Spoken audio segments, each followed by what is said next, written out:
For more on how Chinese businesses are doing this year, we are joined by Jeff Moon. He's the president of China Moon Strategies with more than 3 decades of experience in Asia. Good to see you, sir, and welcome to the show. Let me start with this. The Chinese economy, it's been half the people are negative on it, and the other half are very positive on it. Why the big difference? Well, it's a very mixed picture. It's sort of like the weather we've been having here in Washington. There have been lots of nice days with low humidity, but it's been cloudy and overcast, and you can't tell whether they're going to be thunder showers or whether there's going to be sun. And so the good news for the Chinese economy has been that there has been growth last month in the manufacturing and services sectors for the first time since February. As you said, the purchasing managers' indices are up. Situation in Shanghai has improved. Port traffic has cleared, the stock market's up. But the downside is that COVID is very unpredictable, and the zero COVID policy has caused lots of unexpected disruptions that have limited growth. The premier has expressed concern about unemployment, and the real estate sector is a big question mark. It's a quarter of the economy. There are many business failures, and there's a lot of debt that has to unwind.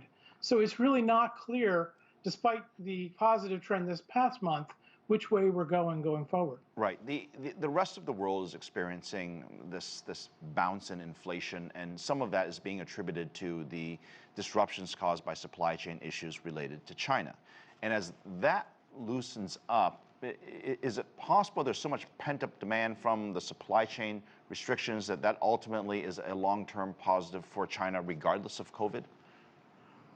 I'm not sure how it's going to be a positive. Inflation has a way of reverberating around the world. I don't think it's possible that there's going to be inflation here, but not in China as well. And there have been wage pressures, there have been shortages, and there have been inflation concerns in previous years as well. So I think this is a problem that we share, not one that is separated by geographies.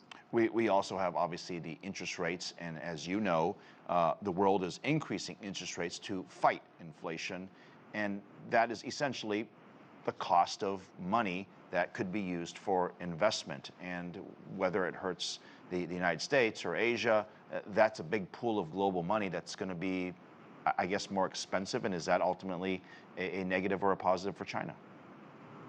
It's probably a negative for China as well. It will mean that there'll be less foreign direct investment into China. And in addition, it will be more expensive for China to do business here in the United States too. So I don't see a positive side to all of that other than reducing inflation. Remember about 9 months ago when everybody started to come out of the lockdown, then Omicron hit, and then we went back into lockdown, and then all craziness broke loose, and we see that today, right? This revenge spending, revenge travel.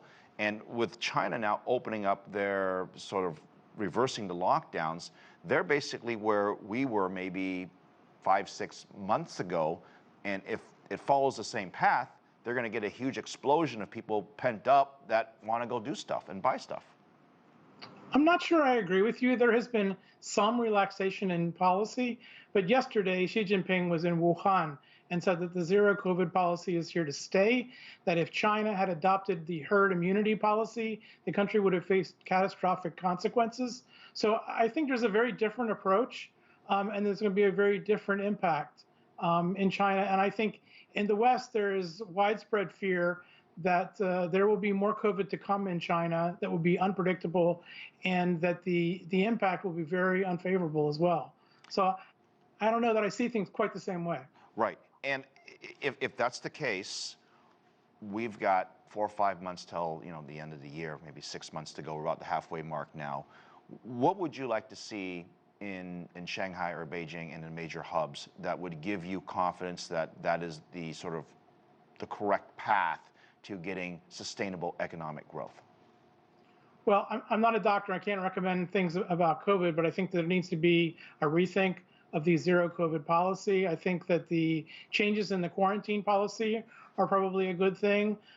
From the international perspective, the American Chamber of Commerce did a survey this month that found that 44% of companies had reduced or delayed projects due to COVID.